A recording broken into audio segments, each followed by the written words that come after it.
자, 종목 한번 살펴볼까요?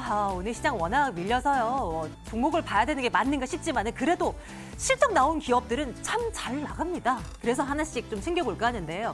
애경산업이 대표적이에요. 일단 뭐 실적을 내놨고 잠정 실적치요. 생활용품 사업 괜찮았고 또 여기에 화장품이 완전히 만족할 만큼은 아니지만 채널이 여러 가지 있을 거잖아요. 그중에 면세 채널에서 판매되고 있는 화장품의 매출은 괜찮았다라는 분석이 나옵니다. 앞으로 이 화장품 부문의 매출은 더 늘어날 가능성이 점쳐지고 있는 모습이고요. 올 한 해 고성장세를 보일 것이라는 분석까지 가져갑니다. 주가는 56,600원, 3% 넘는 상승으로 어제 이어서 오늘도 강한 모습 확인되고 있습니다. 다음에 KG 이니시스도 실적이 나왔는데요. 이 종목도 실적 괜찮았고요. 오늘 같은 장에서도 3% 가까운 상승, 정말 강한 모습 보여주고 있습니다. 전자결제 사업이라는 본연의 사업에서 이익이 컸던 것이 아니라 그 자회사를 연결재무제표로 인해서 딸려 들어온 KFC 코리아가 흑자 전환을 했다는 소식에 힘입어서 또 뭐 상승세를 좀 키우고 있는 부분인데요. 앞으로 이 주 사업 부분인 전자결제 사업 쪽에서도 수익이 많이 발생할 것이다라는 분석도 얻어가네요. 14,450원 현재가 기록합니다. 다음은 KCC.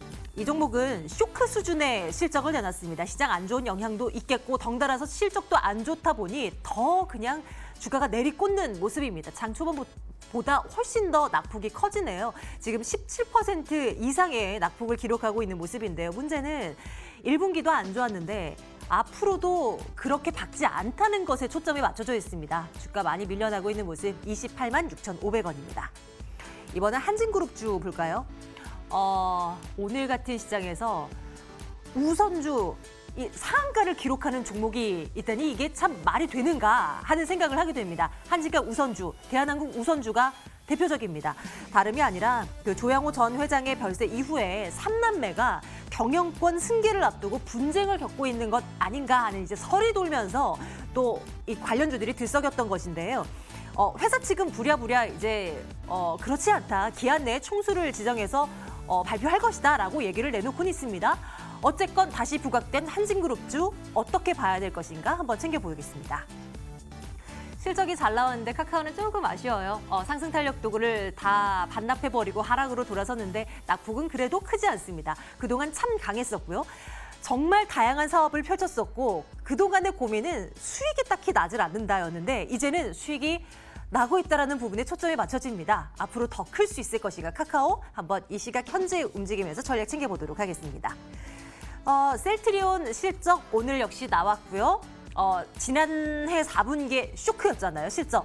1분기에 이제 바닥 뒤덮다 정상화됐다라는 분석 나오고 앞으로 신제품 출시로 인해서 실적 더 잘 나올 것이라는 분석들. 오늘 시장에서의 투자자들의 초점은 역시 실적인 것 같습니다. 시장 어지러울 때는 더더욱이요. 셀트리온 오늘 셀트리온 3인방 다 반등이 나오고 있고요. 20만 9천원 기록되고 있는데 이제 더 올라갈 수 있을 것인가 한번 점쳐보도록 하겠습니다. 최근 그래핀 관련주들이 들썩입니다. 경인양행도 그 관련주로 엮이는 모습이긴 한데요. 오늘 뭐 하락으로 돌아섰긴 합니다만 자회사가 이 경인양행 그래핀 신물질 그래핀을 뭐 제조 기술을 개발했다는 뭐 그런 뉴스가 나왔어요. 그러면서 장중한 때 좀 강한 모습을 보이기도 했습니다. 앞으로 관련주로서 힘을 발휘할 수 있을 것인가? 이것도 한번 챙겨보도록 하겠습니다. 라벨 인베스트먼트 송병주 전문가와 함께 말씀 나누는 날입니다. 전문가님 어서 오세요. 네, 안녕하세요. 안녕하세요. 네. 종목에 종목에 대한 이야기를 또 나눠봐야 되겠지만 일단 시장 어떻게 보고 계신지부터가 그게 사실은 오늘 제일 궁금한 포인트예요. 맞습니다. 지수 많이 밀려나고 있습니다. 네. 그리고 오늘 밤사이 또 미국과 중국의 무역 협상 진행이 되겠고 네. 결과가 어떻게 나올지 모르겠습니다만 네. 우려가 되는 건 사실이에요. 시장 어떻게 봐야 됩니까? 지금 코스피, 코스닥 다 합쳐서 상승 종목이 총 200종목이 채 안 되고 있는 상황입니다. 특히나 이제 골드만삭스 측에서는 미중 무역 협상이 잘 될 가능성은 10%가 채 안 되기 때문에 시장에서 그렇게 큰 기대를 가지지 말아달라라는 이런 당부의 메시지도 좀 전했는데요.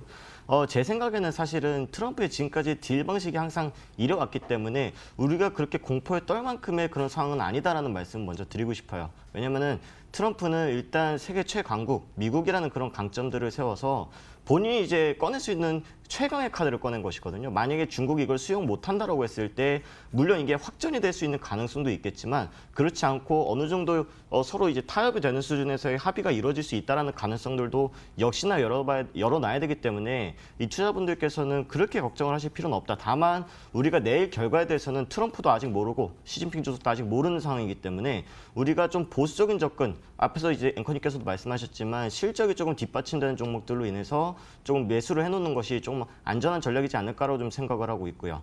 기술적으로 봤을 때는 코스피 1차 지지선은 저는 2100포인트라고 생각을 하고 있습니다. 네. 만약에 이 선을 하회한다라고 해도 오히려 실적이 뒷받침되고 모멘텀 충분히 받쳐주는 종목에 대해서는 우리가 이제 분할적으로 매수하는 그런 습관들을 좀 길러놓으시는 게 안전하지 않을까라는 말씀 드리도록 하겠습니다. 이 시각 현재 코스피는 2110선 이 정도에 진행이 되고 있군요.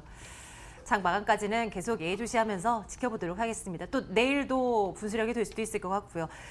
이제 종목들 봐야 될 텐데 먼저 한진그룹주 체크 들어가겠습니다. 워낙 이걸 공부를 하려면 정말 좀 어렵더라고요. 이 지분 그렇죠. 구조도 알아야 되고 그렇죠? 맞습니다. 뉴스가 발생하긴 했는데 이 3남매의 지분 구조가 어떻게 되는지도 좀 궁금해요. 정리 좀 해주시겠습니까? 일단 뭐 지분 구조를 좀 말씀을 드리기 전에 일단 뭐 돌아가신 이제 조양호 회장께서 이제 돌아가시고 나서 뭐 이것을 이제 상속세를 어떻게 낼 것이냐 1차적으로 이제 거기에 대한 기대감으로 주가가 좀 많이 올랐었거든요.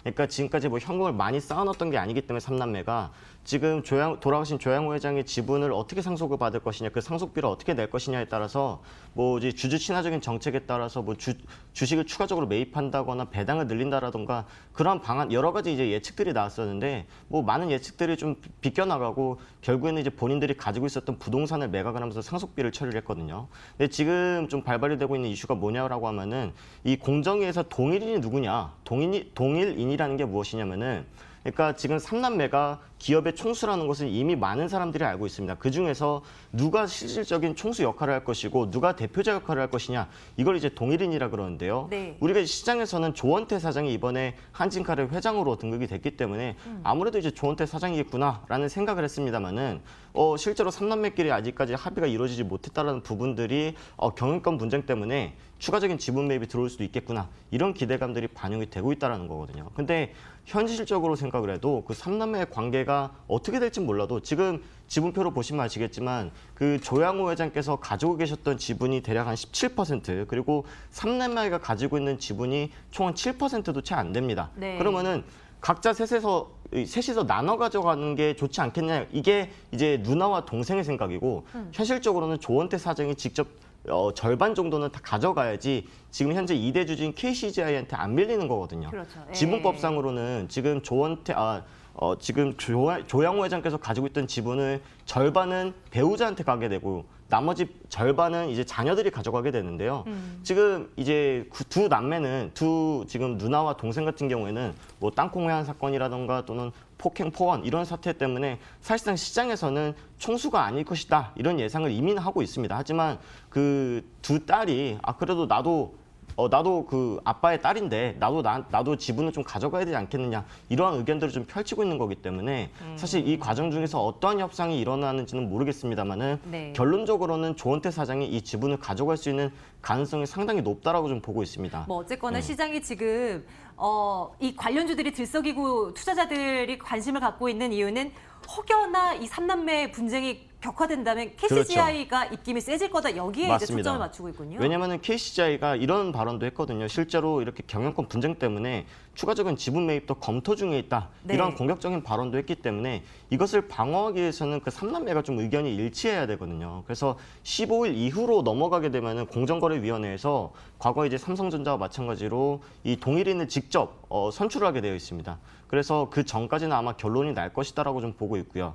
하지만 그 변동성에 따라서 우리가 좀 주목해야 될 부분들이 뭐냐면은 지금 이 기업의 가치가 올라가서 주가가 오르고 있는 것들이 아니거든요. 뭐 한직화 우선주라든가 뭐 대한항공 우선주들 보면은 기업의 가치가 올라가서 주가가 올라가는 것들이 아니라 뭐 지분권 경쟁 때문에 추가적인 매입이 있을 수 있다라는 가능성 때문에 거의 투기성 자금이 좀 많이 들어온 것들을 우리가 고려를 해본다라고 했을 때 이 경영권 분쟁 지나고 나서는 다시 주가가 원래 기업 가치에 회귀할 수밖에 없다라는 가능성들을 본다라고 했을 때는 단기적인 트레이딩 관점에서만 접근을 해야 되지 이것을 좀 쭉 가지고 있으면 큰 수익이 나겠구나 아니냐 이런 관점에서 가지고 있다가는 좀 리스크가 커질 수도 있다라는 의견을 좀 드리도록 하겠습니다. 그럼요. 섣부른 투자는 좀 지양하는 것이 네. 괜찮겠죠. 투자 의견은 어떻게 글쎄요 주시겠어요? 정도로 글쎄요 드리도록 정도로? 하겠습니다. 네, 알겠습니다. 그러면 이제 실적이 나오고 뭔가 가치에 대한 긍정적인 얘기가 나오는 쪽 네. 보자고요. 카카오 보겠습니다. 네. 뭐 실적 나왔고 이제 수익이 발생하고 카카오톡 광고 나오면 수익 더 좋아지고 이런 얘기들 그렇죠. 나오면서 주가가 최근 들어서 계속 강해요. 네. 이제 진짜 카카오는 좋게 봐도 되겠습니까? 사실 이제 카카오라는 기업이 상당히 대단한 기업인데 제가 이 시간을 통해서 탑픽으로 드렸던 종목 중에 하나가 이제 더존비주얼이라는 기업이 있어요. 근데 네.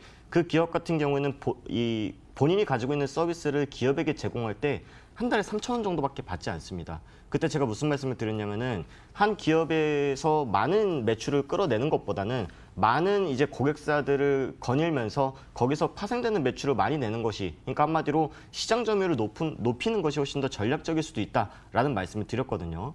우리가 이제 카카오 같은 경우에 과거에 이 카카오톡이 처음에 나왔을 때 통신사에서 엄청 반대했죠. 그리고 다른 메신저 업체들이 시도하지 않았었던 모바일 메신저, 그것도 무료로 진행을 했기 때문에 네. 지금의 카카오가 되지 않았을까라고 좀 생각을 하고 있습니다. 이것 때문에 이제 1분기 실적 같은 경우에는 지금까지는 조금 과거에 또 새로운 도전, 또 새로운 시도를 하면서 투자 비용이 좀 많이 늘어났기 때문에 영업이익이 좀 많이 감소했습니다만은 1분기 실적 상당히 잘 나왔죠.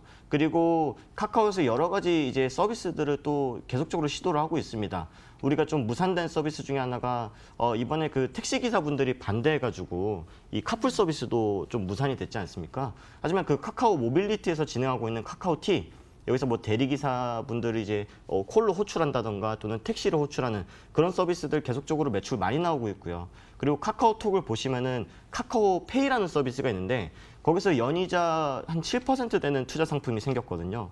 최근에 이제 한국은행에서 기준금리 낮춘다라는 이야기가 나오고 있는데 가면 갈수록 이런 고금리 상품에 대한 이런 매력도들이 증가하기 때문에 아무래도 투자자뿐만 아니라 일반 소비자들이 많은 분들이 카카오톡을 이용하기 때문에 훨씬 더 접근성이 좀 용이하기 때문에 네. 이런 추가적인 수입이 많이 나타난다라고 좀 보시면 좋을 것 같고, 그리고 이제 우리가 대화 채팅창에 보시면은 우리가 누구랑 대화했었고 그런 목록들만 나오게 되는데요. 이제는 거기에 광고까지 삽입을 한다라고 합니다. 그래서 이런 부분들 본다라고 했을 때 앞으로 실적도 추가적으로 좀 기다려봐도 될 것 같고요. 외국인들이라든가 기관들, 최근에 메이저 수급들이 아주 강하게 유입이 되고 있습니다. 외국인이라든가 기관 쌍끌이 매수가 들어오고 있고 와, 오늘 정말, 같은 날에도 투신이라든가 연기금 아주 강하게 매수하고 있죠. 맨 윗줄이 지금 오늘인 거잖아요. 그렇죠, 오늘입니다. 그렇죠? 아직까지는 추정치입니다만은 장 마치고 봐야지 정확하게 네, 나오겠습니다만은 계속적으로 연속적인 매수세를 보여주고 있다는 부분들은 카카오가 이제 실적이라든가 주가는 바닥을 찍었다라는 부분들이 이미 메이저들이 냄새를 맡고 매수를 들어오고 있는 부분들을 본다라고 있을 때 추가적인 상승도 기다려봐도 되지 않을까라는 말씀 드리겠습니다. 투자 의견 좋아요 갈까요? 좋아요 드리겠습니다. 좋습니다. 예, 카카오 이제 눈여겨 또 봅니다. 다음도요. 셀트리온 저희 볼 건데요. 셀트리온 3인방 오늘 시장 대회에서 정말 강한 모습 보여주고 있고 한동안은 제약 바이오가 모두가 그렇죠. 막 흔들리더니 뭐 그래도 실적 뭐 이제 바닥 뭐 뒤진 거다라는 네. 분석이 나오니까 앞으로는 또 대장으로서의 면모를 보여줄지도 궁금합니다. 평가 좀 내려주세요. 아무래도 이제 원래 대장 삼성 바이오로직스랑 셀트리온 이렇게 투탑 형태로 좀 진행이 됐었다가 삼성 바이오로직스의 이런 노이즈 때문에 아무래도 셀트리온이 그에 대한 뭐 반사 이익도 반영이 되고 있을 것 같고 뭐 실적도 실제로 잘 나왔죠. 작년 이제 4분기에 1공장을 중단을 시켰다가 이번 연도 1월 달부터 다시 재개되면서 실적이 좀 개선이 되고 있는 모습들을 보여지고 있는데요. 저는 이제 개인적으로는 사실 셀트리온이 추가적으로 좀 하락할 수도 있겠구나라는 생각을 하고 있었거든요.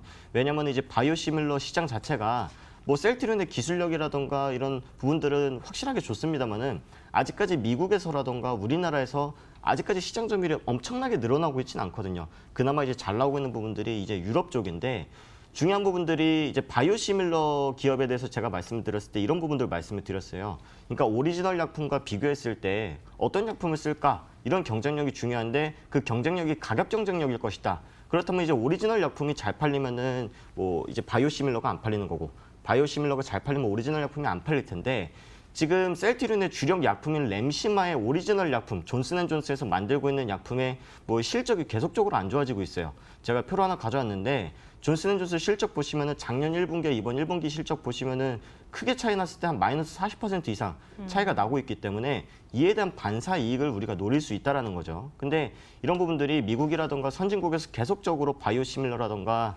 제네릭을 권유를 하고 있습니다. 뭐 어떻게 보면은 정치적인 부분들이 좀 개입이 될 수도 있겠습니다만은 아무래도 좀 지지율을 높이기 위해서 이런 서민들이 그러니까 의료 비용이라던가 또는 약품 비용 이런 부분에 대한 부담을 줄여주기 위해서 바이오시밀러라던가 제네릭에 대한 이런 권유를 하고 있기 때문에 지금까지 좀 부진했었던 미국 쪽에서의 판매도 증가될 것이다라고 기다려봐도 될 것 같고 지금 램시마 SC 같은 경우에는 유럽에서 판매 허가를 받고 있고 지금 이번 연도 내에 승인이 날 겁니다. 그렇게 된다라고 했을 때 하반기도 아무래도 좀 기대를 해보셔도 되지 않을까라는 의견을 좀 드리도록 하겠습니다. 그래요. 네. 이 셀트리온의 주가가 한 상단은 22 정도, 네. 하단은 19, 18만 원, 요 사이에서 왔다 갔다 하고 있더라고요. 맞습니다.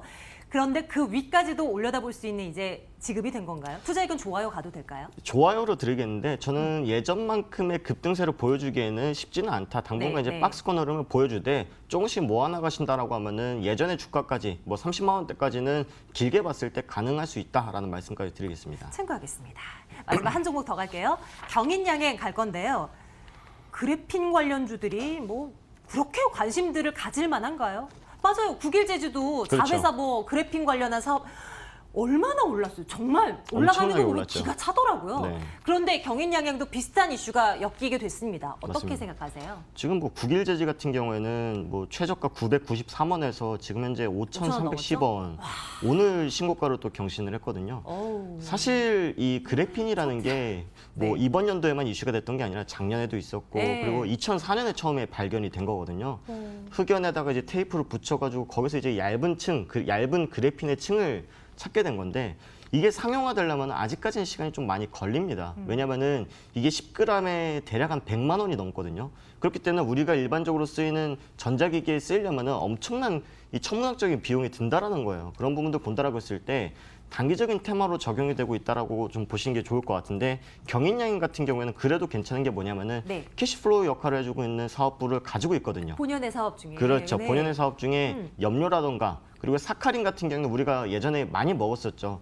설탕보다 300배 달았던 네, 사카린 네. 같은 경우에는 실제 연구 결과 지금 항암의 효과도 있다라는 그런 결과까지 나오고 있어가지고 사카린에 대한 이런 매출도 꾸준하게 나오고 있어요. 근데 사카린이 중요한 게 아니라 이 사카린을 이제 만들다 보면은 그 부산물 중에 화학물질 하나 나옵니다. 이 화학물질이 이 CPI 필름의 주 원재료로 쓰이고 있어가지고 그것 또한도 캐시플로우 역할을 해주고 있는 사업이 될 수도 있거든요. 네. 그래서 경인여행 같은 경우에는 테마뿐만 아니라 본연의 사업도 잘 되고 있다라는 말씀을 좀 드리도록 하겠습니다.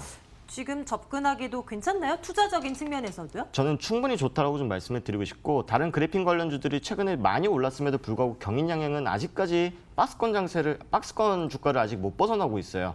그래서 오늘 시장이 하락하는 김에 주가가 지금 마이너스 4.6%까지 밀리고 있는데요. 네. 저는 현재 시점에서 매수한다 그러면 박스권 상단인 7,400원 충분히 갈 수 있다라 생각하고 그 이상까지도 장기적으로 본다라고 했을 때 가능하겠다는 말씀을 드리도록 하겠습니다. 혹시 내일장 탑픽으로 이것 갑니까? 탑픽으로 경인양행이요? 경인양행 드리도록 하겠습니다. 그래요? 네. 예, 눈여겨봐야겠습니다. 관련주로서 전혀 생각도 못했는데 오늘 부각돼서 뭐지라는 생각했었거든요. 내일장 탑픽으로 이 종목 올려두죠. 라벨 인베스트먼트 송병주 전문가와 함께했습니다. 고맙습니다. 감사합니다.